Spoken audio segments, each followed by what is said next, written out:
Hello, I'm Adam Newman. This is my official YouTube channel. Please subscribe and support them. The Young and the Restless Fridays. Full the 26th of June 2026. Welcome back to our channel, fellow Genoa City gossips. Today is a beautiful, sunny day, but things are incredibly dark on our screens, and we need to unpack all of this drama together immediately. I cannot even process what I just watched. I am literally typing this at 2 in the morning, because if I do not get these thoughts out of my brain right now, I am going to completely explode. I mean, what is happening in Genoa City right now? I have been watching this show for years, like since the absolute golden eras, and I have never been this stressed out over a Thursday episode. I am sitting here half celebrating because the drama is so incredibly good and half complaining because my favorite characters are making the absolute worst decisions of their entire fictional lives. Am I the only one who is screaming at their television? Because I feel like I am losing my mind watching Victor and Jack right now. Let us start with Nikki because my heart is entirely broken into a million tiny pieces. I cannot believe they did that to her at the outdoor cafe. I mean, one minute she is sitting there with Victoria trying to have a normal conversation, and the next minute she is literally groaning in absolute agony. The acting in that scene was phenomenal, by the way. But watching Nikki barely able to see Vicky crying out for her daughter to take her to the hospital because her vision is going dark, I was in tears. I know some people are loving this dark medical drama, but personally, I am terrified. Nikki has been through so much over the decades. She has battled MS, she has battled alcoholism, she has survived so many villains, and now they are giving her a tumor pressing on her optic nerve. It is just so cruel. But wait, I am getting ahead of myself. Let us talk about Victor. Because I am so furious with the mustache right now, I can barely see straight. Claire goes to Victor to tell him the terrifying news about Nikki's tumor and the fact that she might go permanently blind. And Victor immediately goes into his whole, I am the powerful patriarch, and I will use all my money and resources to get her the best care in the world routine. And okay, yes, we love a protective Victor, but are we just going to forget what he did 2 days ago? I mean, I am sorry, but I cannot just sit here and applaud Victor for playing the doting, concerned husband when we literally just watched him manipulate a terrified, heavily sedated Nikki into signing a medical power of attorney that actually transferred all her Newman Enterprises shares into a trust that he controls. He is literally liquidating her assets while she is lying in a hospital bed thinking she is dying. How is anyone supposed to root for this man right now? He is Hoykor. He is looting her estate before she even takes her last breath. Victoria knows it too. Victoria is starting to figure out that her father is crossing a line that you just can not uncross. So Victor acting all devastated to Claire just makes me sick to my stomach. And yet, part of me is like, maybe this health crisis is exactly what will bring Victor and Nikki back together.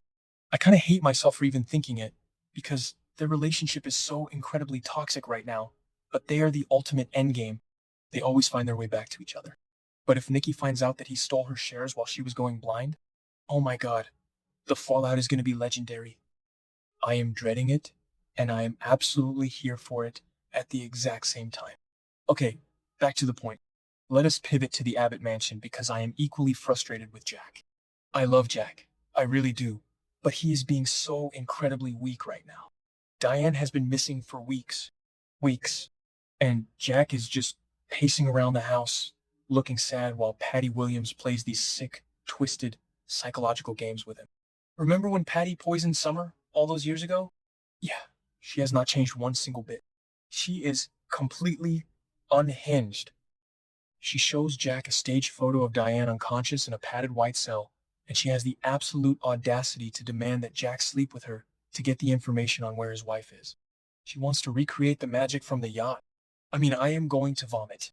So, Kyle, who is the only person making any actual sense in this entire storyline right now, suggests that they just break into Dr. Lawrence Markham's house.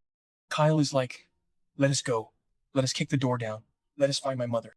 And Jack is hesitating. Jack is worried about the danger. I am screaming at the screen like, Jack, your wife is in a padded cell with a corrupt psychiatrist. What do you mean you are worried about a break-in? Break the window. Steal a car. Do whatever you have to do. Because the longer Jack sits around debating the moral ethics of breaking and entering, the more danger Diane is in. We already saw Diane wake up in that terrifying, unfamiliar room with the barred windows.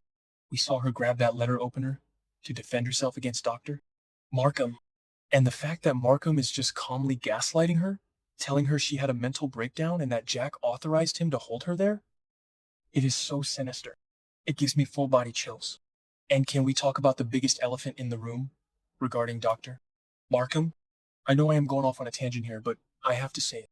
Am I the only one who noticed the books by Dr. Alan Laron on the shelf in Diane's prison room? Because my jaw actually dropped. If Dr. Markham is actually Martin Laurent with a surgically altered face, I am going to lose my absolute mind. Martin held Phyllis and Sharon hostage in that clinic, and it was one of the most traumatizing storylines ever. If Patty somehow helped Martin get plastic surgery to look like Dr. Markham, just like she did when she stole Emily Peterson's face, then this is the most brilliant and terrifying callback the writers have done in years. If this is true, Jack and Kyle are completely out of their depth.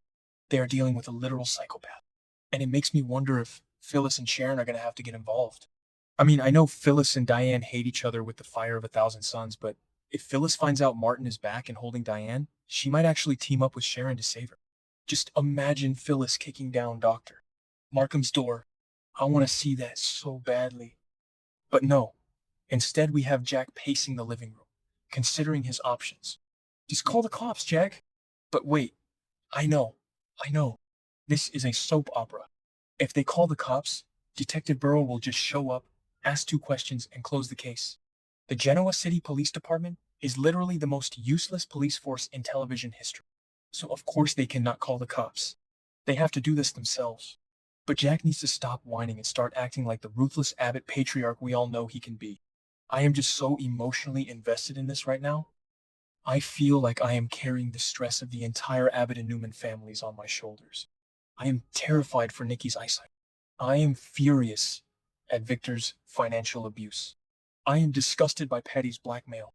And I am praying that Kyle just goes rogue and breaks into Markham's house by himself because somebody has to save Diane before she actually does have a mental breakdown. I know some people are loving the pacing of this mystery. But personally, I need answers tomorrow. I need Nick and Victoria to confront Victor about the trust fund. I need Jack to trick Patty at her own game. Tracy is already doing a better job at interrogating Patty than Jack is. Tracy literally caught Patty paying off the doctor in the park and is playing mind games with her about the mental facility. Tracy Abbott is the true MVP of this week, and I will not hear otherwise. Anyway, I am going to try to go to sleep now, but I know I am just going to be staring at the ceiling thinking about Nikki in that emergency room.